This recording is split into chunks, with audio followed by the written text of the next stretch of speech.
السلام علیکم ورحمۃ اللہ وبرکاتہ۔ امید ہے آپ سب ایمان صحت سلامتی اور عافیت کے ساتھ ہوں گے۔ خوش آمدید میرے چینل پر۔ آج میں ایک نیا موضوع لے کر حاضر ہوئی ہوں، لیکن موضوع پر آنے سے پہلے آپ سب سے ایک گزارش ہے کہ آپ جس حال میں بھی ہو اور جہاں بھی ہو، اپنی 5 وقت کی نماز کی پابندی ضرور کریں۔ اپنی زندگی کو اللہ تعالیٰ کے احکام اور نبی کریم صلی اللہ علیہ وآلہ وسلم کی سنتوں کے مطابق گزارنے کی کوشش کریں۔ انشاءاللہ جب سکون، راحت، چین اور کامیابیاں آپ کا مقدر ہوگی، اور اللہ تعالیٰ آپ کو بہت سی پریشانیوں، آزمائشوں اور مصیبتوں سے محفوظ رکھیں گے۔ اب بڑھتے ہیں آج کے موضوع کی طرف۔ ہمارا آج کا موضوع یہ ہے کہ بڑھاپے میں وہ کون سے 3 اعمال ہیں جو اللہ تعالیٰ کو بہت زیادہ پسند ہے۔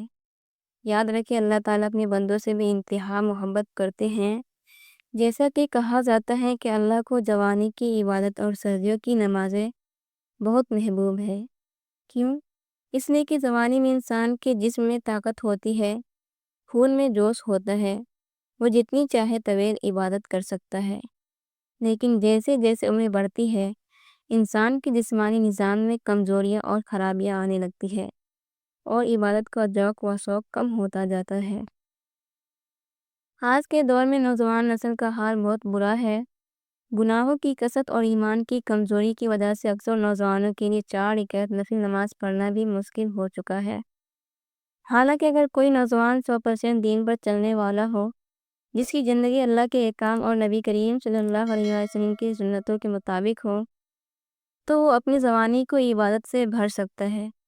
وہ تہجد کی طویل رکعتیں پڑھ سکتا ہے، اشراق کی نماز کا اہتمام کر سکتا ہے، چاشت کی 12 رکعتیں ادا کر سکتا ہے، اوابین کی 6 نوافل پڑھ سکتا ہے، اور سب سے بڑھ کر فرض نمازوں کو مکمل رکعتوں کے ساتھ ادا کر سکتا ہے۔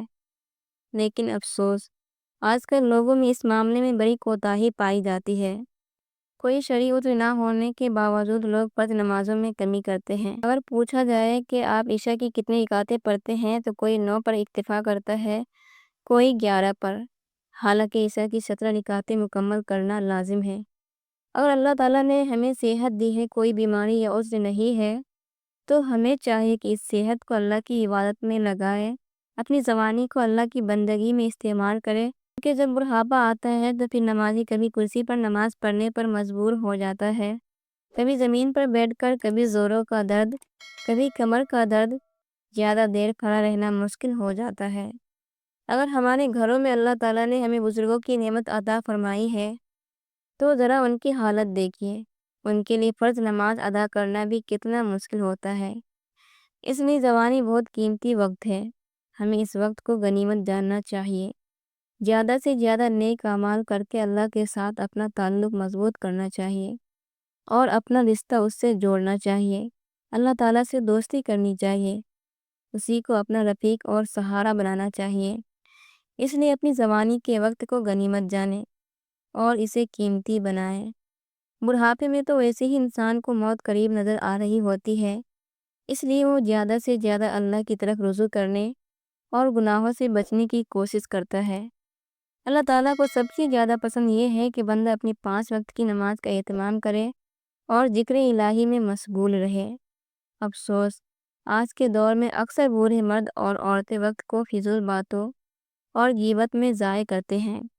پہلے صرف عورتوں کی محفلوں میں غیبت ہوا کرتی تھی، لیکن اب مردوں کی محفلیں بھی سیاست اور فضول باتوں میں الجھی رہتی ہے۔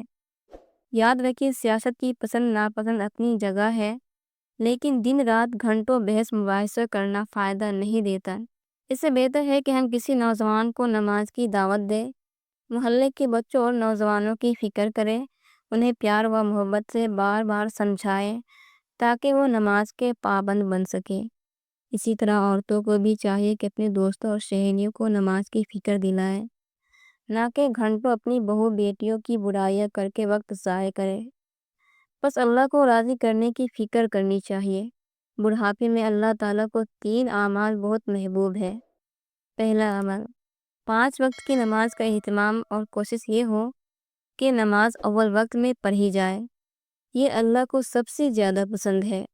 دوسرا عمل، ہر وقت اللہ کا ذکر کرتے رہنا، چاہے اٹھتے بیٹھتے چلتے پھرتے ہر حال میں اللہ کا نام زبان پر ہونا چاہیے۔ جیسا کہ حضرت ام ہانی رضی اللہ تعالیٰ عنہ نے رسول اللہ صلی اللہ علیہ وسلم سے پوچھا کہ میں بہت ضعیف ہو چکی ہوں، زیادہ اعمال نہیں کر سکتی، تو کون سا عمل کروں جس سے اللہ کے قریب ہو جاؤں؟ آپ صلی اللہ علیہ وسلم نے فرمایا 100 مرتبہ سبحان اللہ، 100 مرتبہ الحمدللہ، 100 مرتبہ اللہ اکبر اور 100 مرتبہ لا الہ الا اللہ پڑھ لیا کرو۔ یہ بہت عظیم عمل ہے۔ تیسرا عمل، نفل عبادات کا اہتمام، خاص طور پر تہجد کی نماز۔ تہجد قبر میں نور ہوگی اور دنیا میں بھی ہر مشکل اور پریشانی کا حل تہجد میں ہے۔ فرشتے رات کے پچھلے پہر آواز لگاتے ہیں، ہے کوئی مغفرت مانگنے والا، ہے کوئی صحت مانگنے والا، ہے کوئی مشکل دور کروانے والا، لیکن ہم غفلت کی نیند سوئے رہتے ہیں۔ اسی طرح اسراق، چاس اور اوابین کی نمازوں کا بھی اہتمام کرنا چاہیے۔ یاد رکھیں، مسلمان کی اصل قیمت اور وقت اس کے اعمال سے ہے۔